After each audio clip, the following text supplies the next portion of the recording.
여러분, 이사야서 오늘 이 40장부터 정말 너무너무 중요한 내용들인데요, 이 이사야서 66장이 1장에서 39장까지를 보면은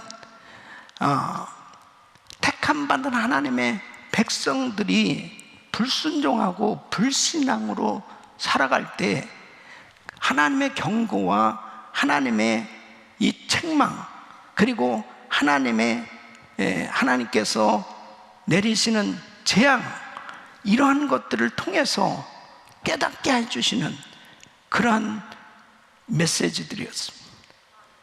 근데 40장에서 66장까지는 보면 하나님의 백성들에게 주시는 그 위로의 메시지, 격려의 메시지, 힘이 되는 이 소망의 메시지를 주시는 이런 내용들이에요. 그러니까 하나님께서 주시는 이 놀라운 소망의 메시지를 들을 때 모든 사람들은 회복될 수 있는 것입니다. 여러분, 사람은 누구나 다 하나님이 주시는 위로가 필요한 거예요. 왜 그렇습니까? 인간은 연약한 존재예요. 고난과 시련을 당할 때 정말 위로가 필요합니다. 이 위로가 되어지는, 이 소망이 되고 힘이 되는 이 약속이 없으면은 금방 무너질 수밖에 없습니다. 근데 하나님께서 위로와 소망과 격려의 메시지를 주실 때 하나님의 백성들은 회복될 수 있는 것입니다. 이 40장은 바로 하나님께서 그 희망의 메시지, 소망의 메시지, 다시 회복시켜 주시는 그런 은혜를 주시는 이 놀라운 말씀을 주고 계십니다. 오늘 이 말씀을 통해서 정말 하나님의 위로로 모든 것이 회복되시기를 예수 그리스도 이름으로 축원합니다. 실제로 이 유다가 멸망하기 전에 이 100년 전이죠. 100년 전에 이사야 선지자를 통해서 이 예언의 말씀이 주어진 것입니다.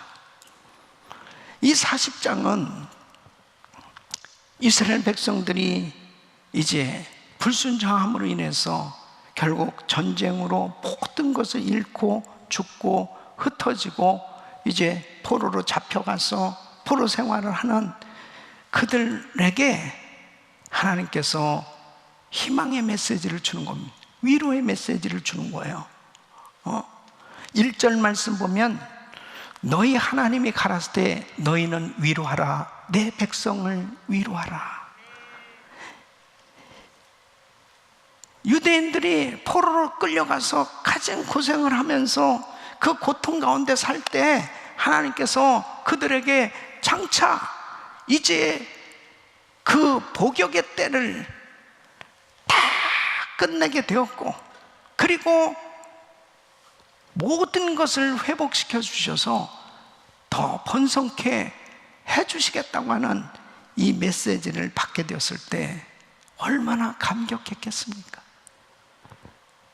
이 모든 것을 이루시는 하나님은 천지 만물을 지으신 능력의 하나님이신 줄로 믿습니다.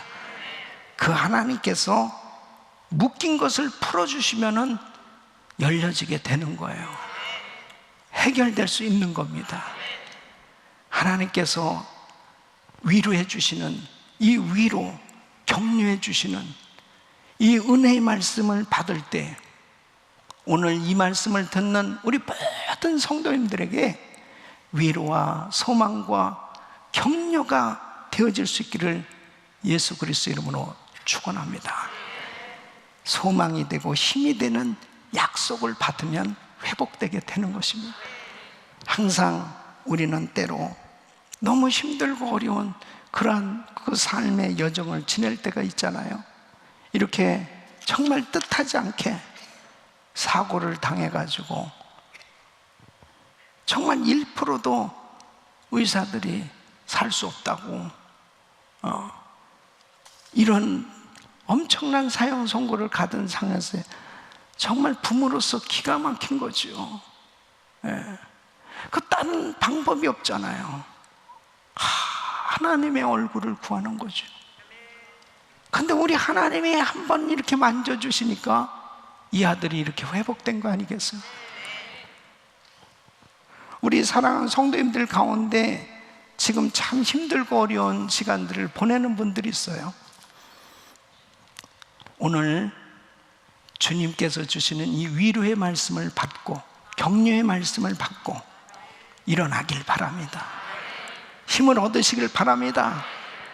우리 주님께서 이렇게 다 끝장난 것 같은, 이제 이방 나라에서 포로가 되어서 이제나 저제나 언제나 정말 우리나라에 가서 하나님 앞에 예배 드려볼고 꿈만 같았던 포로 되어진 그들의 삶에 하나님께서 정말 놀라운 역사를 일으켜 주시는 거죠. 주님께서 내 백성을 위로하라, 내 백성을 위로하라. 주님께서 위로해 주시는 은혜가 임했을 때 열려졌단 말이에요. 풀려졌다는 거죠. 회복되어졌다는 것입니다. 자, 그러면 이제 하나님의 언약을 맺은 이 백성들에게 하나님께서 위로해 주시는 이 위로의 말씀은 무슨 위로의 말씀인가 하는 것이죠. 오늘 이 말씀을 잘 들으시고 이 위로의 말씀이 여러분들에게 주시는 말씀이 될 수 있기를 바라고요. 그 위로의 말씀을 받을 때 다 회복되시기를 예수 그리스도의 이름으로 축원합니다. 첫째는 그것은 죄사함을 받았다는 말씀이에요. 자, 2절 말씀 우리 한번 같이 읽어보겠습니다. 시작. 너희는 정다이 예루살렘에 말하며 그것에게 외쳐 구하라. 그 복역의 때가 끝났고 그 죄악의 사함을 입었느니라. 그 모든 죄를 인하여 여호와의 손에서 배나 받았느니라 할지니라. 아멘. 자, 그러니까 애초에 유다가 망하게 된 이유가 뭐예요? 망하게 된 것은 이 백성들이 하나님의 언약을 버리고 불순종하고 우상 숭배를 하고 온갖 악을 행했기 때문에 망할 수밖에 없었습니다. 이 특별히 히스기야 왕의 아들 이 므낫세의 이 죄는 유다 멸망의 결정적인 역할을 했습니다. 하나님께서 참 엄청난 은혜를 베풀어 주셔서 죽을 병에서 고침을 받았던 히스기야, 그 히스기야 왕이 15년 생명 연장을 받고서 응답 받고 나서 낳은 아들이 므낫세예요. 자신은 은혜를 크게 받았는데 이 아들은 은혜로 키우질 못했습니다. 여러분, 우리 자녀 세대를 정말 위해서 기도해야 합니다. 부모가 이렇게 목사라고 그래서 자식이 신앙생활 잘하는 거 그냥 저절로 보장되는 거 아닙니다. 장로님들, 권사님들, 집사님들 열심히 교회에서 봉사하시고 신앙생활 잘한다고 해서 자녀들이 그냥 저절로 신앙생활 잘하는 거 아니잖아요. 우리 자녀들을 위해서 눈물로 기도하셔야 됩니다. 히스기야가 얼마나 은혜를 받았어요. 엄청난 은혜를 받은 사람입니다. 그리고 히스기야는 사실 자신은 신앙생활 잘했어요. 근데 어쩌면은 히스기야가 므낫세를 너무 이뻐했을 것 같아요. 왜냐하면 자기 다 죽는 거였는데 하나님이 새 생명을 주셨잖아요. 이 병 고침 받고 건강을 회복했단 말이에요. 그러고서 낳은 아들이 므낫세니까 너무 귀했을 것 같아요. 자식 귀하지 않게 생각하는 부모가 어디 있겠습니까? 그런데요,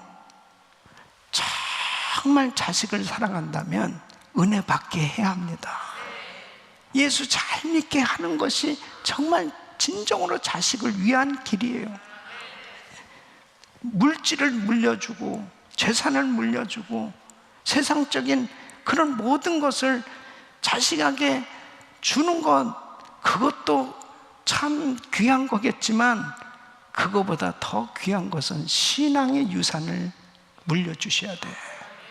그래서 자식을 위해서 다를 기도해. 그래, 이 므낫세를 그냥 영적으로는 방치했던 것 같아요. 어떻게 이렇게 될 수 있습니까? 히스기야가 죽고 난 후에 므낫세가 왕이 되고 난 온갖 악행을 다 하는 것입니다.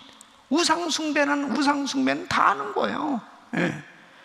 그래서 결국 유다 멸망의 결정적인 역할은 이 므낫세가 하게 됩니다.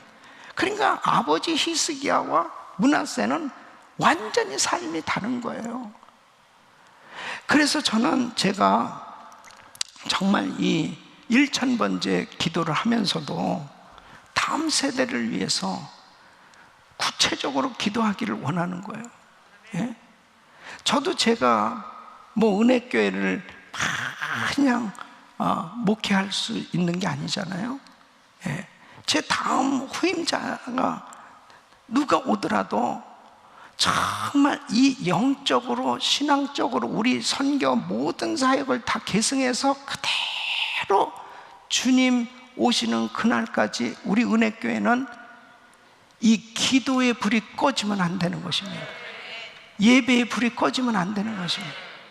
이것이 계속 선교의 불이 꺼지면 안 되는 것입니다. 끊임없이 그렇게 되어지기 위해서는 다음 세대가 얼마나 중요한 거예요. 예? 하나님 앞에 우리 성도님들이 그렇게 신앙생활 열심히 하시는데 우리 자녀들 세대를 위해서 기도하셔야 됩니다.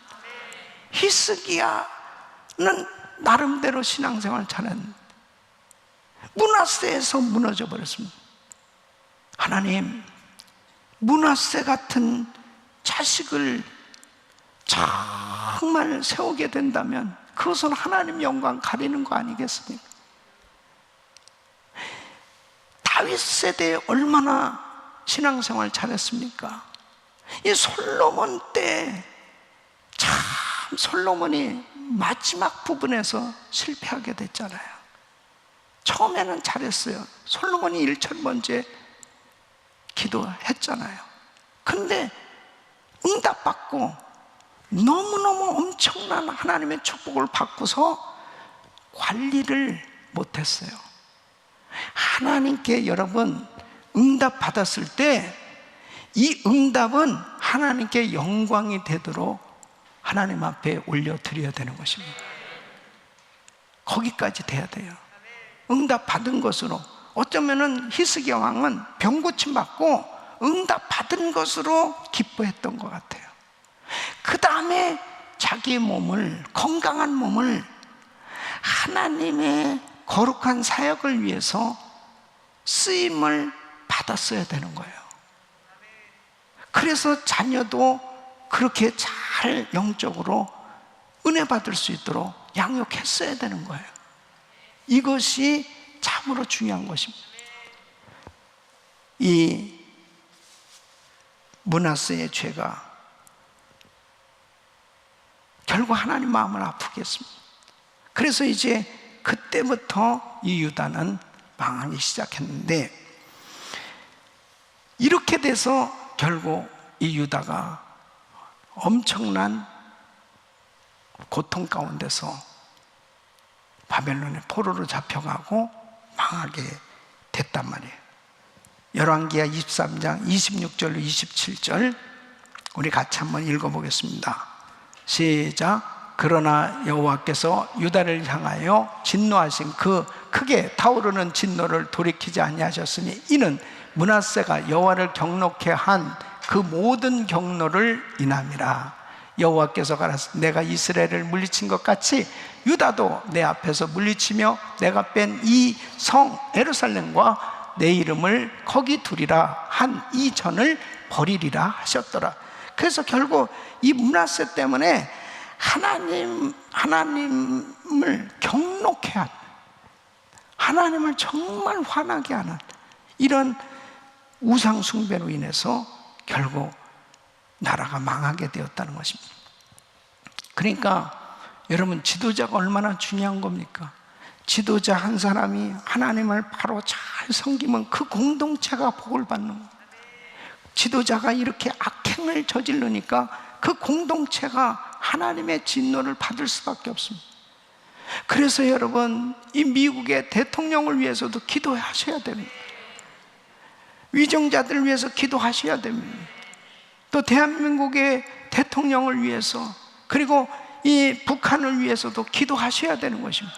이 공동체, 그 모든 만왕의 왕이 되시는 그 주님께서 주관하고 계시기 때문에 그렇게 지도자가 어떻게 어떠한 자세로 세워져 있느냐, 거기에 하나님께서 관심을 갖고 계시기 때문에, 그래서 므낫세 때문에 하나님께서 경노하셨다.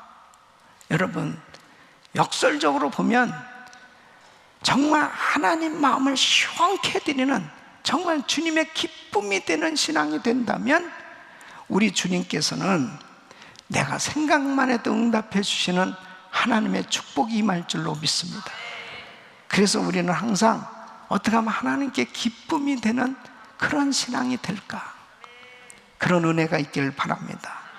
그런데 오늘 이 2절 말씀 보니까, 자, 복역의 때가 끝났고 그랬습니다. 복역의 때라는 건 뭐예요? 죄수가 형기를 마치고 교도소에서 출감하게 되었을 때, 자, 복역의 때가 맞춰졌다, 그렇게 말하지 않습니까? 이제 형기를 다 마친 거예요. 죄값을 다 치른 거예요. 그게 BC 536년에 이제 첫 포로 귀환을 하게 되었을 때 그들이 예루살렘에 와서 이제 비로소 자유하게 하나님을 예배하게 된 것입니다. 그 회복을 예언하고 있는 거예요. 사랑하는 성도 여러분, 죄사함 받는 것이 진정한 회복입니다. 여러분, 죄를 가지고는 하나님을 기쁘시게 할 수 없어요. 죄 가운데서는 절대로 하나님이 함께 하실 수 없어요. 하나님은 거룩하신 분이기 때문에 죄만큼은 미워하셔서 반드시 벌하셔야만 되는 것입니다. 이 죄가 해결이 돼야 되는 것입니다. 우리 주님께서 우리의 죄를 친히 담당하시기 위해서 십자가에서 우리의 죄와 저주를 다 짊어지시고 죽으셨어요. 그래서 우리 예수님께서 구속자가 되셔서 우리의 죄값을 다 대신 지불하심으로 인해서, 테텔레스타이, 죄값을 다 지불하심으로 인해서 예수 그리스도 안에서 우리는 이제 죄에서 해방되게 되었고 심판에서 해방되게 된 줄로 믿습니다. 예수님 때문에. 그것은 바로 죄 사함을 받았을 때 진정한 자유함을 누리게 되는 거예요. 그래서 요한복음 5장 24절 시작. 내가 진실로 진실로 너에게 이르노니 내 말을 듣고 또 나 보내시는 이를 믿는 자는 영생을 얻었고 심판에 이르지 아니하는 사망에서 생명으로 옮겼느니라. 아멘. 예수님 때문에 죄사함의 이 분명한 이 확신을 가질 수 있게 된 거예요. 갈라디아서 3장 13절 시작. 그리스도께서 우리를 위하여 저주를 받은 바 되사 율법의 저주에서 우리를 속량하셨으니 기록된 바 나무에 달린 자마다 저주 아래 있는 자라 하였음이라. 예수님을 모르던 우리는 과거에 우상 숭배하고 온갖 죄를 지면서 정말 저주 가운데 심판받을 수밖에 없는 그런 삶이었습니다. 예수님의 피공로로 인해서 우리는 이제 예수 안에서 용서함을 받게 됐어요. 그 용서함을 받게 됐을 때 풍성한 은혜 가운데 살게 된 것입니다. 그것은 뭐예요? 죄사함을 받았을 때 풍성한 은혜가 임하는 것입니다. 그래서 디모데전서 1장 14절에는 우리 주의 은혜가 그리스도 예수 안에 있는 믿음과 사랑과 함께 넘치도록 풍성하였다. 하였도다. 어느 독일 청년이 16살 때 절도죄로 감옥에 들어갑니다. 그리고 이제 감옥에서 나와서 이제 대학에 갔는데 대학에서도 정신 못 차리고 방탕한 생활을 하고 살고 있었습니다. 그러던 어느 날 20살이 됐을 때 이 청년이 예수님을 만나게 됩니다. 예수님을 만나게 됐을 때 참 놀라운 것이 이전의 삶하고는 전혀 다른 사람이 된 거예요. 완전히 딴 사람이 된 거예요. 여러분, 예수님을 만나면은 성령으로 거듭나면 변화받습니다. 이 죄사함을 받는다는 것은요, 이론이 아닙니다. 죄사함을 받게 되면 분명히 삶의 변화로 나타나게 돼 있어요. 예. 온전한 하나님의 사랑, 이 하나님의 사랑이 임한 거죠. 그러니까 그냥 자기만을 위해서 살았던 그런 생각으로 살던 그런 이 욕심과 사실 방탕한 삶도요, 전부 자기를 사랑하는 데서 생겨진 거죠. 쾌락도 역시 마찬가지죠. 남을 나쁘게 어떻게 하더라도 자기만 즐거우면 되는, 그러니까 그런 이 성폭행이라든지 성범죄라든지 이런 것들이 이웃을 사랑하지 못하고 자기의 어떤 욕망을 채우기 위해서 남을 함부로 해서라도 자기를 채우려고 하는 그 이기적인 욕망, 이런 것들이 전부 다 죄 아니겠습니까? 그런데 하나님의 은혜가 임하니까 이웃이 귀하게 보여지는 거예요. 죄사함을 받고 용서함을 받고 난 다음에 달라진 것이, 그렇게 연약한 사람, 힘든 사람, 어려운 사람이 그렇게 마음으로 와닿는 거예요. 돕고 싶은 생각이 막 드는 거예요. 그래서 이 젊은이가 그때부터 이제 은혜를 받고 베풀기 시작했고, 그리고 정말 자기 평생에 그 귀한 물질, 당시에 13만 5천 달러의 돈, 그 많은 물질들이 하나님 앞에 그 긍휼 사역에 다 쓰여질 수 있도록 그렇게 귀하게 쓰임받은 고아의 아버지 조지 밀러의 간증이에요. 그가 그렇게 거룩하게, 그렇게 하나님의 그 귀한 일에 쓰임받은 사람이 될 수 있었던 것은 처음부터 그런 사람이 아니었다는 거죠. 호랑방탕하고 죄 가운데 살았던 그런 인생이었는데, 주님 만나서 죄사함 받고 나서 인생이 완전히 바뀌어졌는데, 그렇게 하나님의 빛으로 소금으로 드러나는 삶이 되어졌다는 거죠. 사랑하는 성도 여러분, 진정한 회복은 죄사함을 받았을 때 이루어지는 것입니다. 죄사함이 임하기를 바랍니다. 그래서 하나님 앞에 눈물로 회개하는 이 회개가 얼마나 소중한지 이루 말할 수 없습니다. 이번 집회를 통해서요, 많은 분들이 그런 간증을 저한테도 보내오고 있는데, 목사님 정말 회개하는 시간이었습니다. 예. 어떤 집사님은 여기 본당에 들어오는데 벌써 자리가 없어가지고, 예? 자동차 안에서 온라인으로 유튜브로 예배를 드리는데 그냥 갑자기 그 마음에 회개 영이 임해서 통곡을 하면서, 그러면서 또 그러는 거예요. 목사님, 또 교회에 있었으면 사람들 앞에서 이렇게 통곡하기는 좀 어렵고 그냥 차 안에서 자기 혼자니까 그냥 울면서 그거는 좋긴 좋대요.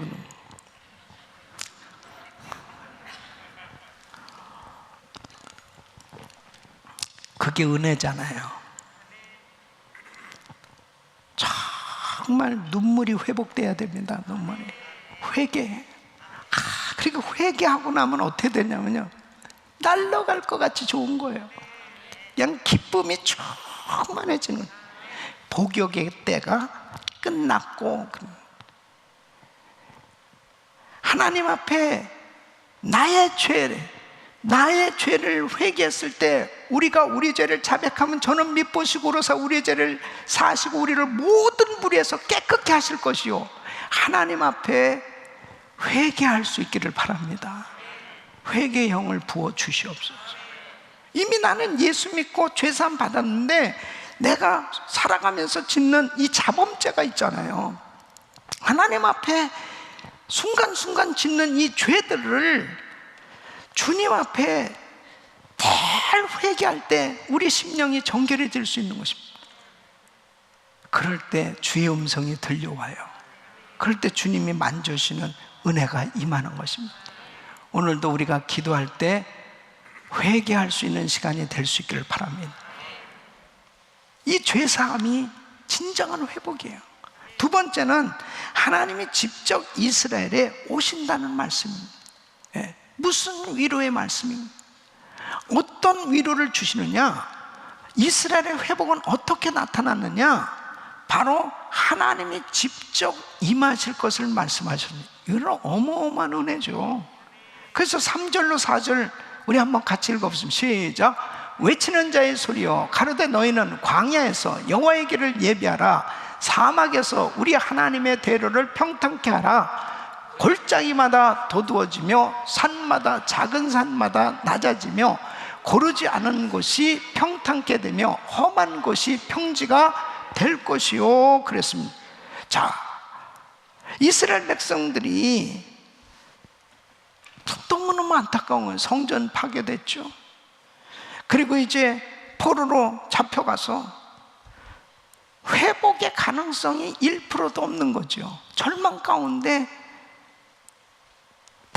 너무 힘든 그런 시간을 지내고 있었을 때 이 소망의 놀라운 메시지가, 예언이,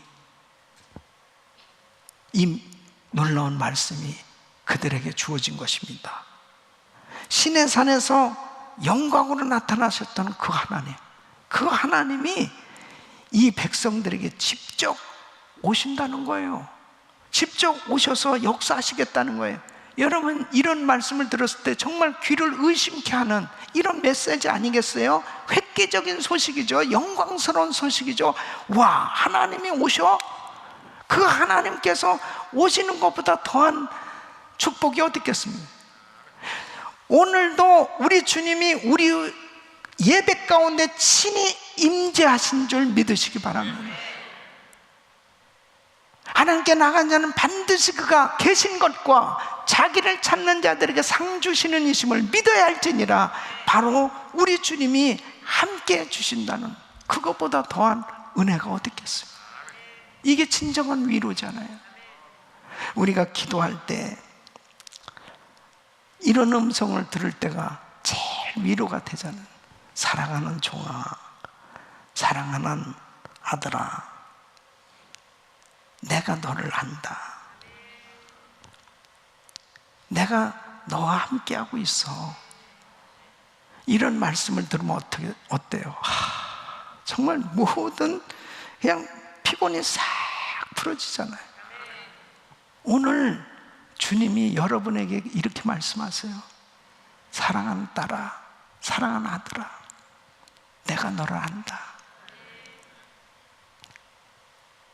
내가 너를 일으켜 줄 거야.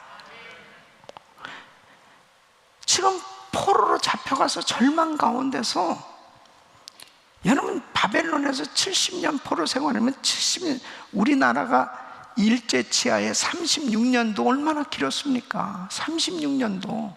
근데 거의 배잖아요. 70년이면은 그냥 소망이 없는 거예요. 그런데 하나님이 직접 내가 너희를 포로에서 해방시켜 줄게. 어느 날 갑자기 이방 왕이 그냥 입이 열려져서 야, 너희들 다 가, 니네 나라 가, 그냥.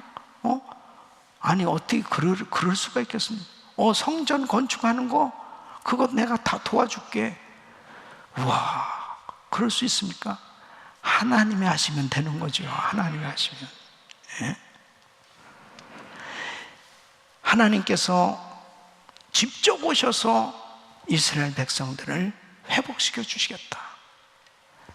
이 예언이 이루어진 것은 바로 하나님의 아들 예수, 그 예수님이 이사야 선지자의 이 예언의 말씀이 떨어지고 난 후에 700년 후에 인간으로 이 땅에 오심으로 성취된 줄로 믿습니다.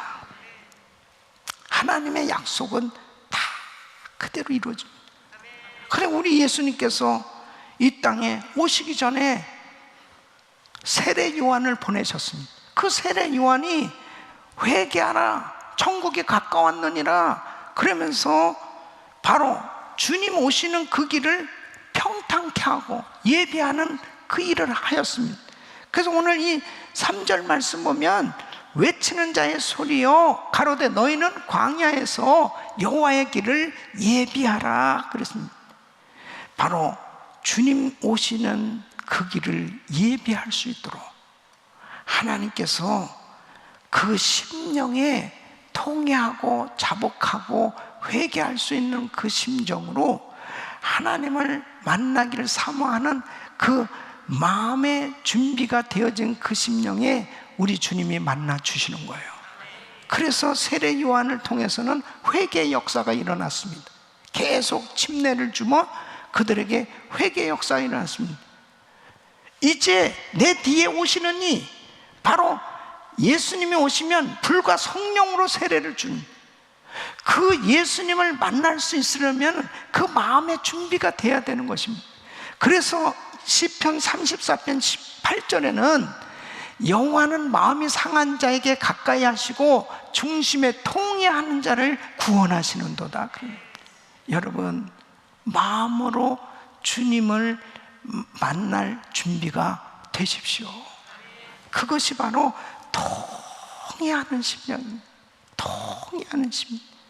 시편 51편 17절 보면 여호와의 구하시는 제사는 상한 심령이라 하나님이요 상하고 통회하는 마음을 주께서 멸시치 아니하시리이다. 회개하는 자, 겸손한 자, 바로 하나님을 향해서 정말 가난한 심령을 가지고 주님을 찾는 자를 우리 주님은 만나 주시는 것입니다. 바로 그 사람에게 주님이 직접 임하시는 거예요. 주님이 직접 만나 주시는 거예요. 예?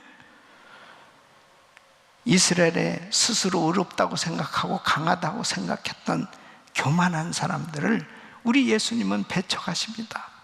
그래서 마태복음 21장 31절 보면 그들 중에 누가 아비의 뜻대로 하였느냐 가로되 둘째 아들이나 예수께서 저에게 이르시되 내가 진실로 너에게 이르노니 세리들과 창기들이 너희보다 먼저 하나님 나라에 들어가리라 그랬습니다. 아니, 세리, 창기 이런 사람들은 뭐 그냥 쓰레기 같은 인간이라고 죄인으로 바리새인, 서기관, 사두개인 이런 종교 지도자들은 그들은 아예 천국 가지 못한다고 생각했던 사람들로 치부했단 말이에요. 그런데 주님이 뭐 저들이 하나님의 나라에 먼저 들어간다 이렇게 말씀하십니다. 그러면서 마태복음 21장 43절 보면 그러므로 내가 너희에게 이르노니 하나님 나라를 너희는 빼앗기고 그 나라의 열매 맺는 백성이 받으리라 이런 말씀은 너희란 이 말씀을 듣고 있었던 바로 누구예요? 대제사장, 서기관, 사두개인 이런 종교 지도자들을 지칭하는 겁니다. 그러면서 이 말씀이 뭐냐면 주님 만나려면 회개해야 된다는 것입니다. 회개하는 사람에게 성령님이 직접 임하시는 거예요. 그게 주님이 직접 임하시는 거예요. 직접 오셔서 위로해 주셔야 근본적인 회복이 이루어지는 것입니다. 저는 오늘 예배 드리는 가운데 주님이 직접 여러분을 만져주시고 음성을 들려주시고 은혜를 주시는 이런 역사가 일어나기를 소원합니다. 캘리포니아 대학원에서 공부하던 한 학생인데, 이 학생이 어떻게 알코올 중독자가 된 거예요. 요즘 중독자들이 많습니다. 이 중독되어지니까 자연스럽게 정상적으로 살아갈 수 없죠. 그러니까 모든 게 다 망가지기 시작합니다. 어느 날 금문교회 가서, 샌프란시스코 금문교회에서 거기서 투신 자살한, 근데 2번씩이나 그렇게 시도했는데 실패. 너무 힘든 좌절을 겪고 있었습니다. 근데 빌리 그레이엄 목사님 집회할 그 전단지를 보고 거기를 가본 거죠. 많은 군중들 속에서 보고 있어요. 근데 이상하게 그 냉소적인, 비판적인, 그리고 이렇게 헌금방을 모든 것이 다 진짜 웃기네 하고 그렇게 냉소적인 반응으로 그렇게 비웃듯이 보고 있었던 거죠. 근데 마태복음 16장 26절에 이 메시지로 말씀을 전하는, 사람이 만일 온 천하를 얻고도 제 목숨을 잃으면 무엇이 유익하리요? 사람이 무엇을 주고 제 목숨을 바꾸겠느냐? 이 말씀이 그냥 비수같이 찔리면서 회개가 터진 거예요. 여러분 인생이 이것저것 열심히 노력하면서 뭘 다 얻어보려고 하지만 자기 목숨보다 소중한 게 어디 있습니까? 내 목숨이 구원받지 못하고 영원한 지옥에 간다면 이 땅에서 얻는 지식과 명예와 모든 물질과 그런 것들이 무슨 의미가 있냐 이거예요. 내 생명, 내 목숨보다 더 중요한 거 없습니다. 내 생명은 영원한 생명을 얻어야 진정한 축복 아니겠어요?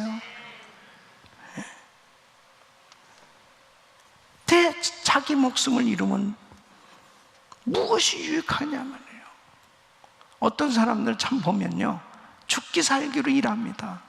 그냥 죽는지도 모르고 일을 해요. 근데 죽고 난 이후에 정말 내가 천국에 갈 수 있는지는 준비해 놓고 살아야 되고요. 그 다음에 내가 그렇게 죽고 살기로 일하는 그 이유가 뭐냐, 그 일을 해야 될 그 명분, 내가 정말 열심히 일해야 될 그 명분이 뭐냐? 하늘나라의 상급을 쌓기 위해서, 죽어가는 영혼 살리기 위해서 하나님 앞에 거룩한 주의 뜻을 이루기 위해서 그렇게 목숨 걸고 일한다면 그것은 순교죠, 순교. 왜? 하나님의 일이니까요. 분명한 명분이 있어야 되거든요. 분명히 내가 하는 일에 대한 확신이 있어야 되거든요. 저는 우리 성도님들이 이번 1000번째 기도하는 동안에 내가 이 기도 제목을 응답받아야 될 그 명분이 뭐냐, 그 이유가 뭐냐, 만일 나의 욕심을 위해서, 나의 사욕을 채우기 위해서 나 자신만을 위한 일이라면 그 기도는 별로 명분을 잃게 되어지는 거죠. 그런데 내가 하는 이 기도 제목이 응답받는 것은 하나님의 영광을 위해서, 아멘. 하나님의 영광을 위해서, 병고침을 받는 것도 하나님의 영광을 위해서. 하나님, 이 몸이 복음의 도구로 쓰여지기 위해서 나 건강해야 합니다. 분명한 명분이 있잖아요. 내가 정말 건강해서 위대한 간증자로 이 복음을 전해야 되겠습니다. 주님, 내 사업이 잘 돼야 될 그 이유가 있습니다. 이 사업체를 바라보는 수많은 사람들이 있습니다. 이 사업장을 통해서 복음이 전해져야 됩니다. 한 영혼이라도 더 구원해야 됩니다. 한 지역이라도 교회를 세워야 됩니다. 그러니까 내 사업장은 잘 돼야 돼요. 잘 돼야 될 이유가 있습니다. 분명한 명분이 있어요. 그 명분이 없는 사람들은요, 기도에 힘이 없습니다. 기도에 힘이 없어요.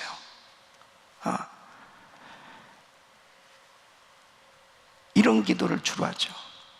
가난하게도 마옵시고 부하게도 마옵시고 그럭저럭 살게 하여 주옵소서. 너무 가난해서 죄를 지을 것, 부해서 또 교만해진, 그런 만큼 구하는 만큼 하나님 주십니다. 여러분, 우리 교회는 세계 선교 마무리해야 돼요.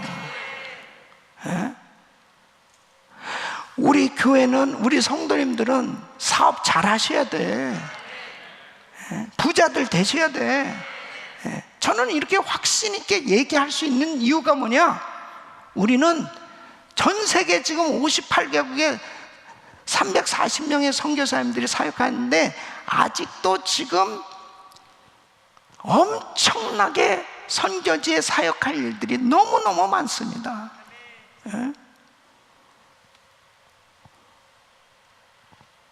무슬림들은 5일 만일을 가지고 무섭게 선교사를 파송하고 엄청나게 공격적으로 이단들이 가라지를 뿌리고 있어요. 신천지도 마찬가지고 여호와 증인 모든 이단들이 공격적으로 선교하고 있습니다. 우리는 참 복음을 가진 자들이에요. 우리는 정말 내가 가진 이 물질 가지고 한 영혼이라도 천국으로 인도해야 되지 않겠냐 이거예요. 아깝지 않아요. 시간이 아깝고 물질이 아깝고 나의 노력하는 일들이 아깝지 않아요. 내가 어떻게 그냥 적당히 살 수 있습니까? 내가 어떻게 적당히 그냥 나만 그냥 우리 가족들하고 그냥 편안하게 잘 사는 것으로 끝나냐고요. 너무 시간이 없다니까요. 너무 시간이 없어요. 한 영혼이라도 더 주님 앞에 인도하고 천국 가야 될 거 아니에요. 예수님을 만났는데 우리가 이 귀한 복음을 깨달았는데 어떻게 우리가 그냥 있을 수 있습니까? 난 너무 아까운 거예요. 우리 성도님들 한 사람 한 사람이 얼마나 귀한 복음을 깨달았는데 여러분들이 어떻게 그냥 게을르게 사업할 수 있겠습니까? 어떻게 게을르게 그냥 시간을 보낼 수 있냐고요. 우리는 더 열심히 사업해야 됩니다. 더 열심히 직장생활해야 됩니다. 더 열심히 성경 공부해야 됩니다. 더 열심히 기도해야 됩니다. 더 열심히 능력받아야 됩니다. 더 부지런히 일해야 돼요. 더 부지런히 하나님 섬겨야 돼요. 단 한 가지, 한 영혼이라도 더 주님께 인도하기 위해서. 세계 선교 마무리되면 예수님 오시기 때문입니다. 저는 그게 딱 확신하기 때문에 시간이 너무 아까운 거예요. 시간, 우리 장로님들 저한테도 목사님 쉬셔야지, 목사님 안식년이, 목사님 그럴 때마다 우리 김광신 목사님 생각이 나요. 목사님이 안식년을 가져야 우리도 안식년을 가지니까 목사님 천국 가서 푹 쉬려고, 이 땅에서는 열심히 일하고 천국 가서 푹 쉬려고. 어떤 때는 목사님 보면 참 안쓰러워요. 걷지도 제대로 못하고 그런데도 선교지 그렇게 가보시려고 언제 거기 갈 수 있나? 거기 갈 수, 지금도 그러시고 그렇게 에? 생명을 우리에게 주신 이유는 이 생명을 어떻게 얻게 되었는지 아직도 지옥 가는 영혼들이 너무 많이 있기에 그 영혼들을 향해서 복음 전하라고 우리에게 귀한 생명 주셨습니다. 주님이 직접 오늘도 이 자리에 오신 걸 믿으셔야 합니다. 오늘도 우리 성도님들을 만나 주시는 걸 믿으셔야 합니다. 여러분들을 이렇게 1000번째 기도하게 하신 그 이유, 그래서 응답을 주셔서 우리 가정이 회복되고 우리 사업장이 회복되고 나의 몸에 육체의 연약한 부분들이 건강함으로 회복되고 모든 것이 회복되게 하시는 그 이유는 뭘까요? 위대한 간증자로 복음 전하라고, 하나님의 영광을 드러내는 위대한 간증자, 축복받은 모델 성도로 복음 전하라고 하나님께서 1000번째 기도를 허락하신 줄 믿으시기 바랍니다. 이스라엘 백성들에게 내 백성을 위로하라. 하나님께서 이 힘들고 어렵게 고통 가운데 있는 백성들을 위로해 주셨던 주님, 오늘도 우리 사랑하는 성도님들 여러 가지 형태의 기도 제목들이 있을 거예요. 우리 주님께서 여러분들을 위로해 주시는 그 은혜로 다 회복되시기를 예수 그리스도 이름으로 축원합니다.